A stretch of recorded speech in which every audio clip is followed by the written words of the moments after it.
9 अगस्त को रक्षाबंधन का पर्व मनाया जाएगा। इस दिन भाइयों की कलाई पर राखी किस समय बांधनी है, शुभ मुहूर्त क्या है, इसको लेकर ज्योतिषाचार्य पंडित कामेश्वर नाथ चतुर्वेदी ने क्या कुछ कहा, आप भी सुनिए और जानिए किस समय बांध भाइयों को राखी। 9 अगस्त को रक्षाबंधन का पर्व मनाया जाने वाला है। जैसा कि सभी जानते हैं, कई बार कंफ्यूजन रहता है कि कब भद्रा है, कब शुभ मुहूर्त है, कब राखी बांधनी चाहिए और कब नहीं बांधनी चाहिए। तो इस पर जरा ज्यादा जानकारी दीजिए। पहले तो हम आप लोगों के लिए बहुत बहुत रक्षाबंधन पर्व की शुभकामना करते हैं और हमारा ये जो डीडी चैनल है ये सबके लिए मंगलमय हो। वंदे श्री रवितनयाम मंगल मूर्तिम सकल भय हारिणीम यस्या कृपा कटाक्षई रणुरपि भवति सुमेरु सदृशम। ज्योतिष शास्त्र एक प्रत्यक्ष शास्त्र है। सूर्य आदि सूर्य चंद्र इसकी प्रत्यक्षता की गवाही दे रहे हैं।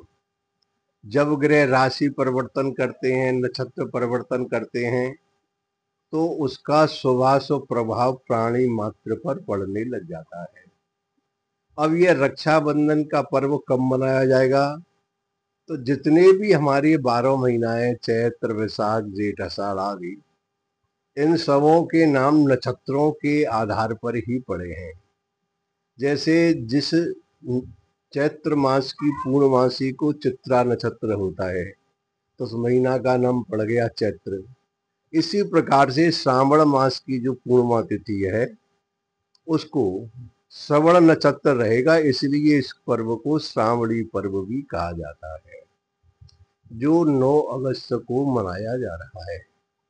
वैसे तो ये रक्षाबंधन का पर्व संपूर्ण भारतवर्ष में एवं विदेशों में भी बड़े धूमधाम और हर्षोल्लास के साथ में मनाया जाता है, किंतु भगवान राधा गोविंद की ये मथुरा वृंदावन सहित संपूर्ण ब्रजभूमि में रक्षाबंधन पर्व की नयनाभिराम छटा देखने को मिलती है।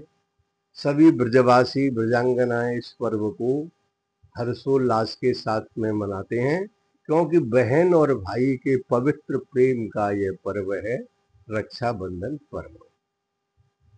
श्रावण मास की पूर्णिमा तिथि में यह पर्व होता है। जैसा कि आपने भी बतलाया था कि 9 अगस्त को ये पूर्णिमा पड़ रही है। भद्रा में 2 कार्य नहीं करते हैं, एक तो श्रावणी पर्व रक्षाबंधन और दूसरा फाल्गुनी होलिका दहन। ये भद्रा रहित समय में होना चाहिए, भद्रा नहीं होनी चाहिए। लेकिन इस वर्ष भद्रा 8 तारीख को दिन में लगभग 2 बजे प्रारंभ हो गई और 9 तारीख को सूर्योदय से पहले ही लगभग 2 बजे भद्रा समाप्त हो गई है। अतः जो 9 तारीख को सूर्योदय होगा बिल्कुल भद्रा रहित रहेगा, पूर्णमासी तिथि भी रहेगी, श्रवण नक्षत्र भी रहेगा। इसलिए दिन में 1:24 तक ये पूर्णिमा तिथि रहेगी। अच्छा है कि सभी लोग इसी पूर्णिमा तिथि में बहन और भाई इस पर्व को मनाएं। लेकिन जिन किसी को ट्रेन के कारण या बस के कारण यदि विलंबित भी हो जाते हैं तो इस पर्व को छोड़ें नहीं। यदि विलंब भी हो जाता है तो अवश्य रक्षाबंधन पर्व को बहन अपने भाइयों को टीका अवश्य करें। अब ये पर्व कब किसने मनाया था? तो कहते हैं सबसे पहले ब्राह्मण लोग अपने अपने यजमानों के रक्षा सूत्र बांधते थे, कुछ आज भी बांधते हैं और उनकी कुशल मंगल की कामना करते हैं। उसके बाद जब समय आया तो लक्ष्मी जी ने राजा बलि को अपना धर्म का भाई बनाया और सुतल लोक में जाकर के राजा बलि को राखी बांधी, रक्षा सूत्र बांधा। अब दक्षिणा का टाइम आया तो राजा बलि बड़े धर्मात्मा थे, उन्होंने कहा बहन क्या दक्षिणा दें आपको। तो उनके यहाँ भगवान नारायण वामन स्वरूप में गदा लेकर के पहरा देते थे सुतल लोक में राजा बलि के यहाँ। तो लक्ष्मी जी ने कहा कि ये जो तुम्हारा द्वारपाल है ये मुझको दक्षिणा में यही दे दीजिए। राजा बलि कहते हैं बहन आखिर तुम हो कौन, अपना जरा चेहरा तो दिखाओ। जिसको द्वारपाल को मैंने 3 लोक की संपदा 3 पग में दान करके दे दी, आज उसी को तुम मांग रही हो, लेकिन मैं दूंगा, लेकिन तुम हो कौन परिचय तो दो। तो उस समय लक्ष्मी महारानी राजावली के महल में प्रकट हो जाती है। बोले भैया मैं द्वारपाल लेने आई हूँ, लक्ष्मी नारायण की जोड़ी बनी रहे। तो लक्ष्मी जी ने राजावली के इसी पूर्णिमा तिथि को रक्षा सूत्र बांधा था। फिर उपाख्यान मिलता है, द्रौपदी जी भगवान श्री कृष्ण को अपना भैया मानती थी, धर्म का भैया। अतः जब भगवान के सुदर्शन चक्र से उंगली में लग गई, तो उस समय द्रौपदी जी ने अपना आंचल जो साड़ी पहने हुई थी फाड़ करके भगवान की उंगली में लपेट दिया। भगवान द्वारकाधीश कहते हैं, द्रौपदी तुम ये क्या करियो, कितनी बहुमूल्य साड़ी को तुमने फाड़ दी।